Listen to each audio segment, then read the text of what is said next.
नमस्कार दोस्तों, स्वागत है आप सभी का एक और नए वीडियो में। दोस्तों आज हम बात करने वाले हैं यूआरएल के बारे में। एसईओ फ्रेंडली यूआरएल किस प्रकार से हम बना सकते हैं, कैसा एसईओ के पर्पस से हमें यूआरएल को रखना है, और यूआरएल हमारे जो ब्लॉग पोस्ट हैं उसके बाद में जो पेजेस हैं, जो हमारी साइट है उसके लिए कितना इम्पोर्टेंट है दोस्तों, उसके बारे में जानेंगे। तो आइए जानते हैं। इससे पहले दोस्तों यदि आप चैनल पर नए हैं तो चैनल को सब्सक्राइब जरूर कर दीजिएगा और बेल नोटिफिकेशन को ऑन कर दीजिएगा। दोस्तों यूआरएल क्या होता है? यूआरएल यूनिवर्सल रिसोर्स लोकेटर जो है वो आपकी पोस्ट, आपकी साइट के बारे में लोगों को बताता है कि ये आपकी जो साइट है ये यहाँ से इस एड्रेस पर सेट है। यूआरएल है जो आपका, वो आपकी वेबसाइट के बारे में बताता है, आपके ब्लॉग पोस्ट के बारे में बताता है, और आपके जो पेजेस है, जो इमेजेस है, उन सब चीज़ों के बारे में जो है यूआरएल वो आपको यूजर्स को बताता है।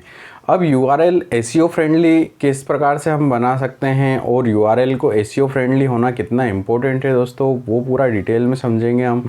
तो जो यूआरएल है हमारा वो काफ़ी एसईओ फ्रेंडली होना काफ़ी ज़्यादा ज़रूरी है। ओके, तो यूआरएल जो है दोस्तों वो है पूरा सिस्टमेटिक आपका यूआरएल होना चाहिए, और यूआरएल ऐसा होना चाहिए कि जो यूजर्स है और जो सर्च इंजन्स है, क्रॉलर्स है, उनको पूरा प्रॉपर तरीके से पता चल सके कि हाँ ये पोस्ट, ये जो आर्टिकल है या फिर ये जो, तो जो यूआरएल है फ्रेंड्स, वो यूआरएल आपका पूरा सिस्टमेटिक होना काफ़ी ज़्यादा ज़रूरी है। और यूआरएल सिस्टमेटिक अगर होगा तो यूजर्स को, क्रॉलर्स को, और जो आपका सर्च इंजन से उसको पूरा डिटेल में उसको रीड करने में, उस तक पहुंचने में, और उसको पूरा इंडेक्सिंग और उसको सिस्टमेटिक जमाने में, उसको सिस्टमेटिक करने में काफ़ी ज़्यादा हेल्प होती है। तो यूआरएल कैसा होना चाहिए? यूआरएल जो है वो बिल्कुल आपका बहुत बड़ा यूआरएल नहीं होना चाहिए। और यूआरएल के यहाँ पर फॉर्मेट में आपको कई सारे फॉर्मेट दिखा दूंगा। कई सारे अलग अलग प्रकार के यूआरएल के फॉर्मेट्स होते हैं, और उन फॉर्मेट्स के थ्रू जो यूज़र्स हैं और जो क्रॉलर्स हैं, जो सर्च इंजन से, वो पूरा साइट तक और पोस्ट तक पहुंच पाता है दोस्त। तो यूआरएल जो है वो पूरा ऐसा होना चाहिए कि जो हमारा सर्च इंजन है वो इजीली उसको रीड कर पाए, उसको सिस्टमेटिक अपने सिस्टम में रख पाए, और यूजर, जब भी कोई यूज़र सर्च करे किसी चीज़ के बारे में, किसी पर्टिकुलर इन्फॉर्मेशन के बारे में, तो सर्च इंजन उसे तुरंत वहाँ से निकाल कर उसको उसके सामने रख दे। तो यूआरएल्स के कई सारे फॉर्मेट हो सकते हैं दोस्तों। यूआरएल्स के फॉर्मेट हम अलग अलग साइट्स के लिए अलग अलग यूज़ करते हैं, लेकिन जो बेसिकली फॉर्मेट है वो आपका डोमेन नेम और उसका जो डिटेल है वो उसमें होता है। मतलब कि जो आपका डोमेन है उसके बाद में स्लैश करके जो आपका कीवर्ड है वो हो सकता है, आपका कैटेगरी हो सकता है, आपका पोस्ट का नेम हो सकता है, या फिर आपके पेज का नेम हो सकता है, या फिर पेज नंबर भी हो सकता है। लेकिन यहाँ पर हमें एसईओ फ्रेंडली यूआरएल को देखना है। तो एसईओ फ्रेंडली यूआरएल कैसे होते हैं? तो एसईओ फ्रेंडली यूआरएल जो होते हैं दोस्तों वो बिल्कुल शॉर्ट होते हैं। शॉर्ट से मतलब कि एक सिस्टमेटिक पूरा व्यवस्थित होता है। अगर आप ई कामर्स अगर साइट है तो ई कामर्स साइट में आप प्रोडक्ट की कैटेगरी के बाद में उसका प्रोडक्ट का डिटेल और ये चीज़ें आप डाल सकते हैं। लेकिन बहुत बड़ा यहाँ पर यूआरएल हमें करने की आवश्यकता नहीं है। हम डोमेन लेंगे, उसके बाद में कैटेगरी करेंगे, कैटेगरी करने के बाद में हम उसका जो प्रोडक्ट का डिटेल है वो हम वहाँ पर डाल देंगे। मान लीजिए अगर आप एक ब्लॉगर हैं और ब्लॉगर के लिए हमें यूआरएल सिस्टमेटिक करना है या एसईओ फ्रेंडली यूआरएल बनाना है, तो हमें क्या करना होगा कि जो हमारा डोमेन है उसके बाद में जो स्लैश लगाते हैं हम वो लगाएंगे। उसके बाद में जो हमारा जो पोस्ट है उसका, या फिर जो हमारे कीवर्ड्स है उसका, हम वहाँ पर जो मेन कीवर्ड या हम H1 हेडिंग में जो यूज़ कर रहे हैं हम वो वहाँ पर उसमें डाल सकते हैं। लेकिन यहाँ पर भी ध्यान रखने वाली बात यह है कि हमें बहुत बड़ा यूआरएल नहीं करना है दोस्तों।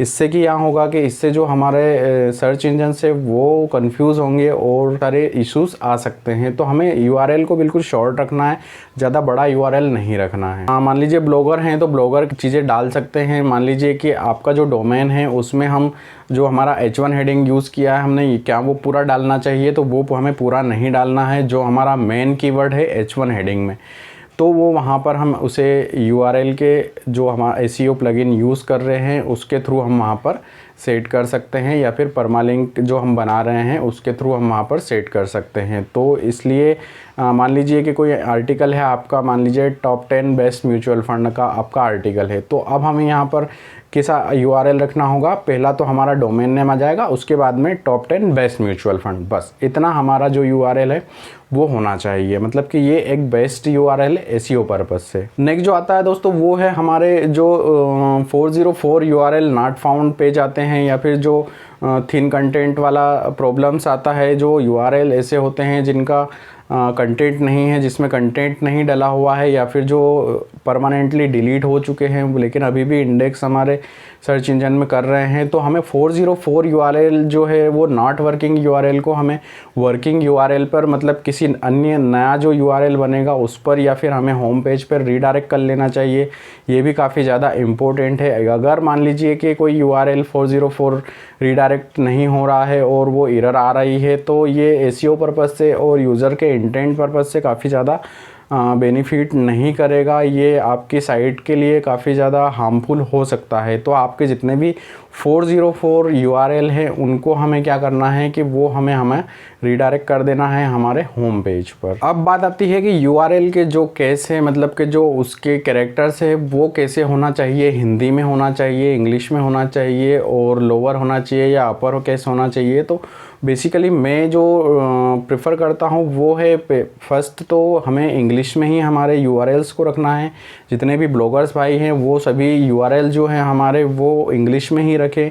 दूसरी बात है, मान लीजिए कि आप अपर केस और लोअर केस का मिश्रण उसमें डाल रहे हैं या मिक्सअप कर रहे हैं दोनों चीज़ों को, तो वो नहीं करना है आपको हमेशा अपना यूआरएल स्मॉल लेटर्स में ही रखना है, ताकि वहाँ पर किसी को जो बैकलिंक्स है या फिर कहीं पर हम इंटरनल लिंकिंग करते हैं तो वहाँ पर कोई इशू ना आए। अगर मान लीजिए हम लोअर केस और अपर केस दोनों को मिक्स कर रहे हैं तो वहाँ पे हमें क्या होगा कि प्रॉब्लम्स आ सकती है। जो हमें ध्यान रखने वाली बात है वो ये है कि पहला जो हमारा कैरेक्टर्स हैं वो सारे स्मॉल में होने चाहिए और बहुत ज़्यादा उसमें कैरेक्टर्स नहीं डालने हैं।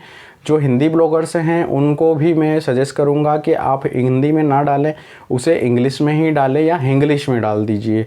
तो अभी गूगल इतना ज़्यादा बहुत ज़्यादा आर्टिफिशियल इंटेलिजेंस पे काम कर रहा है, लेकिन इतना ज़्यादा वो अपडेट नहीं हो पाया है कि जो आपका यूआरएल है उसको हिंदी में लेगा। वो अगर आप हिंदी में यूआरएल डालेंगे तो वो अलग अलग प्रकार के कैरेक्टर वहाँ पर ले लेगा। इसलिए आपको जो कैरेक्टर्स है वो आपको स्मॉल लेटर्स में इंग्लिश में डालना है। ओके, आई होप आपको वीडियो अच्छा लगा होगा तो लाइक और शेयर ज़रूर करिएगा। नए हैं चैनल पे तो चैनल को सब्सक्राइब ज़रूर कर दीजिए।